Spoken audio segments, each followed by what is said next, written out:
দেশে তো অর্থ নাই, বিনিয়োগ নাই, ব্যবসা নাই, সর্ব সেক্টরের সমস্যা।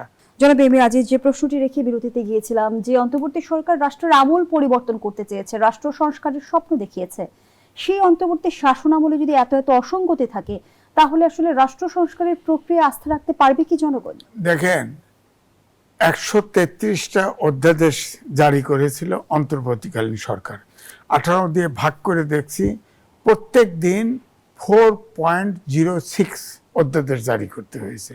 এবং অধ্যাদেশ লিখে হচ্ছে মিনিস্ট্রির একজন ডেপুটি সেক্রেটারি অথবা জয়েন্ট সেক্রেটারির নেতৃত্বে। তারা কিন্তু আইনজীবী না। তো সুতরাং প্রত্যেকটা অধ্যাদেশ কিন্তু নতুন করে আইনজীবী দিয়ে, অর্থাৎ বিজ্ঞ আইনজীবী দিয়ে এটা রিরাইট করে আইন করা দরকার। আইন তো দৈনিক হবে না। তো এখন এই যে অধ্যাদেশ, ধরেন এই যে বর্তমান যে প্রেসিডেন্ট, তিনি তো কালের কণ্ঠেই ছাপা হয়েছে, অনেক অধ্যাদেশ তিনি জারিই করেন নাই, তিনি জানেনই না তার নামে ঘোষণা হয়ে গেছে। কালের কণ্ঠে ছাপা হয়েছে না, তার সাক্ষাৎকার ছাপা হয়েছে। তো এখন এই জন্য বলছি যে এই যে অধ্যাদেশগুলা, তবে হ্যাঁ, অভ্যুত্থানের শেষে ছিল ফ্যাসিবাদের বিলোপ। তার মানে হচ্ছে একটা আইনের গণতন্ত্র, আইনের শাসন, সুশাসন চাই। যে জায়গায় গণতন্ত্রের জন্য, আইনের শাসন, সুশাসনের জন্য যেখানে যেখানে আপনার সংস্কার দরকার, সেগুলো তো ইউনিট সরকার অধ্যাদেশ জারি করুক আর না করুক, এই বর্তমান পার্লামেন্ট তো করা উচিত ছিল। কিন্তু পার্লামেন্ট তো কোনো কিছু তো আমি দেখি ওইভাবে করতেছে না। কিন্তু একটা আইন করছে, কিন্তু আপনার আওয়ামী লীগকে নিষিদ্ধ রেখে সন্ত্রাসবিধি আইন এটা করছে। জামাত বসেছিল, ভাবছে আওয়ামী লীগ নিষিদ্ধ হয়ে গেছে, বাহ চুপ। এনসিপি কিন্তু বাইরে গেছিল।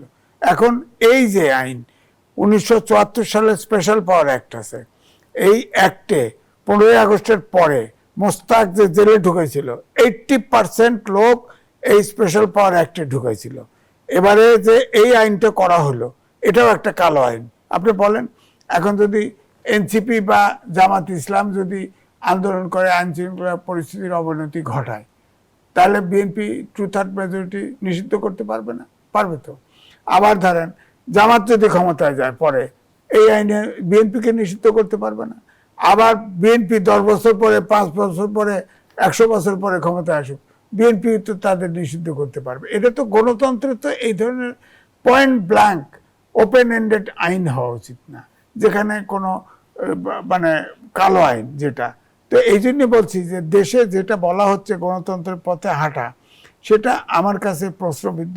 এখনো তারেক রহমান বিলেতে 17 বছর ছিল, তিনি চেষ্টা করতেছেন, হয়তো তিনি তার যে নির্বাচনী ইশতেহারে যা কিছু প্রতিশ্রুতি দিয়েছিল সেগুলো এক এক করে বাস্তবায়ন করতেছে। কিন্তু দেশে তো অর্থ নাই, বিনিয়োগ নাই, ব্যবসা নাই, কি করবে বলেন? এই সামনে বাজেট তো শুনলাম যে 9 লাখ কোটি টাকা, 9,30,000 কোটি টাকা বাজেট হবে। এই টাকার জন্য তো IMF এ ঘুরতেছে। IMF তো টাকা দিতে চাইছে, ওয়ার্ল্ড ব্যাংকে, ADB-তে ঘুরতেছে টাকার জন্য। এই টাকা আগে তো 24 লাখ কোটি টাকা লোন করে রেখে গেছে ইউনুস। তো তাহলে ওই লোন শোধ করবে নাকি এই টাকা দিবে বলেন? এই যে বিদ্যুৎ ক্রাইসিস, লোডশেডিং হয়, হ্যাঁ, আদানির যে ইউনিট, এটা বন্ধ হয়ে গেছে, তারা অনেক টাকা বকেয়া।